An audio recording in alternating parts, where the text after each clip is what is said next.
दिल दिया दहलीज पे आई मेट समवन, पर पता नहीं था कि शादी कर लेंगे। और शायद लोग उस वक्त आजकल के बच्चों की तरह इतने स्मार्ट भी नहीं थे कि उन्हें पता हो कि अभी करियर ख़राब नहीं करना है शादी करके एंड ऑल दैट। तो बस समझ में आया, शादी कर ली, फिर बेबी हो गया। बेबी हुआ तो मुझे ऐसा लगा राबिया कि मुझे थोड़ा और टाइम इसके साथ, 1 साल 2 साल 3 साल 5 साल ऐसे निकल गया। तो बेबी के लिए आपने एग्जैक्टली कुछ भी उसके लिए आपने ब्रेक लिया प्रॉपर। और लोग यही सोचते रहते हैं कि ऐसा क्यों किया। कोई पर्सनल रीजंस होते हैं, आपको ऐसा लगता है कि कोई उसकी टेक केयर पीछे करने वाला नहीं है, आप उसको ना छोड़ के जाएं, या कभी आपको कोई प्रोजेक्ट कर भी रहे होते हैं तो आपको पीछे से पकड़ के कह देता है कि मामा नहीं जाए ना आज काम पे। आई थिंक उसके बाद तो नहीं हो ही नहीं सकता। जितनी इमोशनल मैं हूँ तो मैं तो ऐसे बैठ जाती थी। लेकिन ये कितने साल था आपने दिल दिया दहलीज से स्टार्ट किया, तो कितने साल के बाद शादी हुई और ये कितना अरसा आप काम करती रही थी? 4 साल 3 साल? हाँ, 2-3 साल किया होगा। 3 साल। हाँ, और उसके बाद यू लेफ्ट? हाँ, बिकॉज मैंने बताया ना, फैमिली भी इस तरह की थी कि ज़्यादा नहीं छोड़ते हो कि चलो अगले 20 साल तक तुम पैसे कमाती रहोगी, इस इंडस्ट्री में रहोगी, ऐसा नहीं था। वो एक सर्टेन 20s वाली एज आती है जब प्रेशर आ जाता है लेकिन कि मामू का कॉल आ गया है और फलां का कॉल आ गया है, वो कह रहे हैं शादी करा दो अब एंड ऑल दैट। लेकिन जब आपने सोचा कि मैं छोड़ रही हूँ तो तब ये सोचा था मैं टेम्पररी ब्रेक ले रही हूँ, या आपने कहा था बस अब खत्म? माइंडसेट वही वाला था कि अगर तो इजाज़त मिली इन लॉज से या हस्बैंड से तो वापस आ जाएंगे, और नहीं मिली तो नहीं आएंगे। फैमिली अच्छी थी, ऐसा नहीं था कि संभाल नहीं सकते एंड ऑल दैट। तो कोई ना कोई, मुझे ये था कि सेक्रीफाइस कर रही हूँ बहुत बड़ा, पर वो भी ज़रूरी है जिसके लिए कर रही है। And you are happy doing it. मुझे लगता है एक माँ के डिसीजन को कोई चैलेंज नहीं कर सकता। ये तो और आपकी नीयत अच्छी थी, यू डिड व्हाट यू और लोग बहुत अच्छे थे। मुझे कोई अपने उस मैरिज से कोई ऐसा प्रॉब्लम नहीं है कि मैं गलत थी या कुछ था। It was a very sensible man, और बहुत अच्छा टाइम मेरा निकल रहा था घर पे भी, तो मुझे कभी ऐसा लगा नहीं। और मुझे पता था कि if I ask him he will allow me to come back. Okay, पर टाइम नहीं मिला, बच्चे के साथ बिल्कुल नहीं। And you have a baby son, माशाल्लाह। हाँ, अभी तो जवान हो गया माशाल्लाह। माशाल्लाह। क्या नाम है उनका? Ryan. Ryan, it's a very lovely name. फिर आप you went through a divorce after that? Yes, I did. Okay, तो उस वक्त भी आपने नहीं सोचा कि मैं वापस स्टार्ट करूं? अच्छा, फिर वही बात है कि जब आप इतने सेक्रीफाइसेस करके जाते हैं और फिर आपको ये टेंशन हो जाती है कि अब आप लोगों से क्या कहेंगे कि इतने टाइम बाद, सालों बाद, not 6 months, not a year, 6 years के बाद क्यों हुआ ये। तो मुझे वो था कि यार, जिसके लिए मैंने इंडस्ट्री सेक्रीफाइस कर दिया, जिसके लिए मैंने काम छोड़ दिया, जिसके लिए सब आगे पीछे हो गया, अब ये शादी ही ख़त्म हो गई। सो वो करेज नहीं था आने का वापस। और somewhat depression, as I told you. मुझे ऐसा लगा कि एक के बाद एक चीज़ लाइफ में हो रही है, तो मैं वो करेज नहीं ला पाऊँगी जब मैं किसी को जवाब दे सकूँ कि बहुत ऑलरेडी हो रहा था फैमिली में।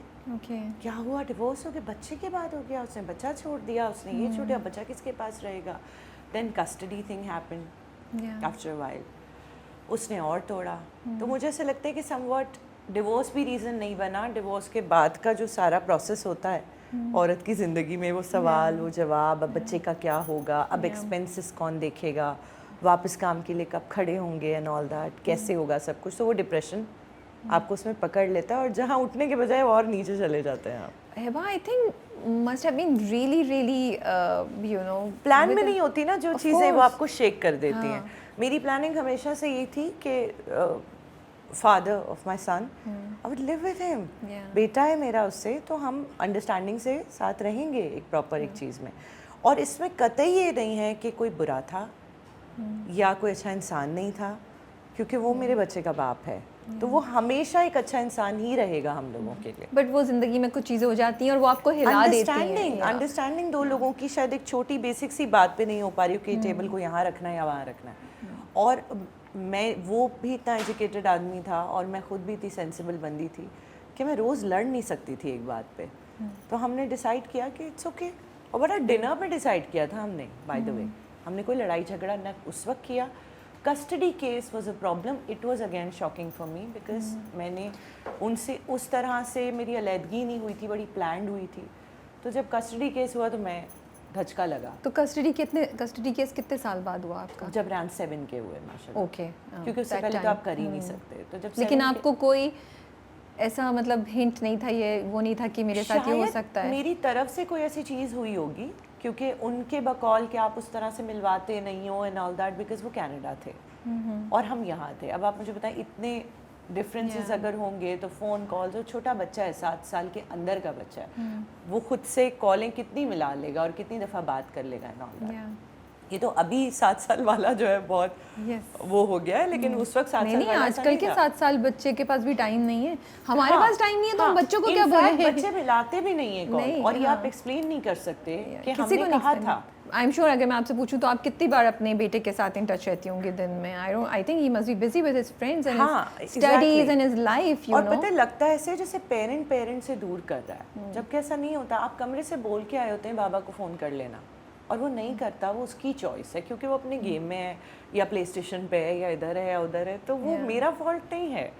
लेकिन वो समवॉट बन गया ऐसा, और फिर उन्होंने भी कर दिया, लेकिन ही रिग्रेटेड इट। ऐसी बात नहीं है कि उन्होंने रिग्रेट नहीं किया, अपोलोजाइज किया, रिग्रेट किया। बट लेकिन आपने केस जीता था या उन्होंने केस वापस ले लिया? हमने कॉम्प्रोमाइज़ कर लिया। ओके, हाँ, हमने आपस में बात करके, क्योंकि हल निकलना नहीं था, मैंने गिव अप करना नहीं था राबिया। ऑफ कोर्स, मतलब मैंने उनको बता दिया था फ़ोन पे कि बेटा एड़ी चोटी का जोर लग जाएगा, तुम्हारे अभी साल और पैसे दोनों ख़राब हो रहे हैं, ये मेरे बच्चे का मामला है, इसमें कोई डिबेट है ही नहीं।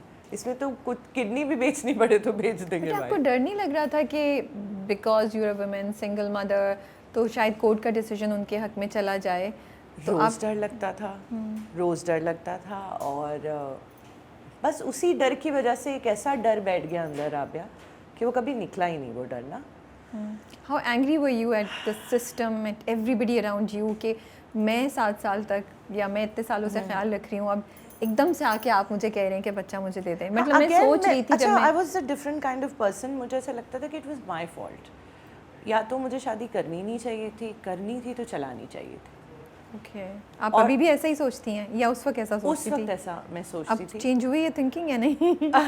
अच्छा, इस पे भी बात करते हैं, इस पे बात करेंगे। उस वक्त मुझे, क्योंकि फैमिली में सब शादियां चला रहे थे यार, बुरे बुरे हालात में चला रहे थे, तो मुझे ये फिक्स हो गया था दिमाग में, अम्मा पापा की बहुत लड़ाइयाँ थी, वो चला रहे थे, तो मुझे फिक्स था ये दिमाग में कि शादी चलानी होती है जब बच्चे हो जाते। आप अपने आप को ब्लेम कर रही थी? हाँ, कि उससे ज़्यादा कि मैं किसी और को करती, मुझे ऐसा लग रहा था कि शायद मुझे चलानी चाहिए थी, या बच्चे के बाद कुछ चीज़ें थी जिस पे एक्सेप्टेंस ले आनी चाहिए थी अपने अंदर। मैं अकड़ क्यों रही थी इस बात पे? मैं कह देती कि यार 4 चीज़ें तो अच्छी हैं ना, इस बंदे की 2 बर्दाश्त कर लेते हैं। ओके, समवॉट आज भी शायद मैं इस बात को मानूंगी। इफ हम ये बात कर रहे थे ना, हम इस पे आते हैं। हाँ, इस पे आते लेकिन ये डिपेंड करता है बंदे पे। नहीं, इस पे हम आते हैं, पहले हम कस्टडी वाली चीज़ पे कर लेते हैं, because so you were not angry at the system at all? गुस्सा नहीं चढ़ रहा था मैं कि मुझसे क्यों? देखिए, सिस्टम से तो ये एक अलग ही झगड़ा था जो लेके चली मैं 7 साल। क्या लेके चली आप? कि आप मतलब बच्चे को डिसाइड करने दे, बड़ा लेकिन होके। बच्चा भी तो इतना छोटा होता है, बच्चा कैसे डिसाइड कर सकता है? अच्छा चलें, लेकिन पता है सिस्टम का एक सीन ये भी है कि कुछ माएँ भी गलत होती हैं राबिया, जिनके पास बच्चे आप छोड़े सिस्टम नहीं, को क्रेडिट देना चाहते हैं? हाँ, बच्चे छोड़े नहीं जा सकते जिनके पास, मुझे ऐसा लगता है। लेकिन हम मुगालता कर देते हैं कि जब हम किसी औरत से डिवोर्स ले लेते हैं तो हम सोचते हैं कि वो एक अच्छी माँ भी नहीं होगी क्योंकि वो अच्छी बीवी नहीं थी।